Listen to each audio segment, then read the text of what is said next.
Hello friends, నేను మీ Anjali. Welcome to Monu fashions. ఈ వీడియోలో స్వీట్ లస్సీని చాలా ఈజీగా ఎలా ప్రిపేర్ చేసుకోవాలో చూపిస్తాను.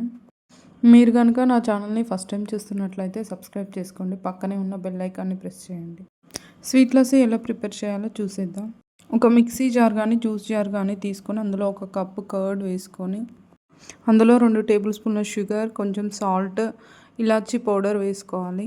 జార్కి మూత పెట్టేసి ఒక 1 మినిట్ మిక్సీ పట్టాక అందులో కొంచెం వాటర్ యాడ్ చేసుకొని ఒక 2-3 మినిట్స్ మళ్ళీ మిక్సీ పట్టాలి. ఇలా మిక్సీ పట్టడం వల్ల ఫ్రూటీ టెక్స్చర్ అనేది వస్తుంది. అందులో కొంచెం లెమన్ కూడా యాడ్ చేసుకోవాలి. మీరు మిక్సీ పట్టకుండా చల్లకవంతో అయినా ఈ ప్రాసెస్ చేయొచ్చు. ఎండవేడిని తట్టుకోవడానికి ఈ సమ్మర్లో ది బెస్ట్ డ్రింక్. మా డాడీ సమ్మర్లో ఎక్కువగా తాగుతాడు. దీంట్లో డ్రై ఫ్రూట్స్ వేసుకొని తాగితే టేస్ట్ ఇంకా బాగుంటుంది. ఇందులో 2 ఐస్ క్యూబ్స్ కూడా నేను యాడ్ చేశాను, చల్లగా ఉంటుందనేసి. ఇంతే అండి, చాలా సింపుల్గా ఈజీగా ఇంట్లోనే స్వీట్ లస్సీని ప్రిపేర్ చేసుకోవచ్చు. Thanks for watching.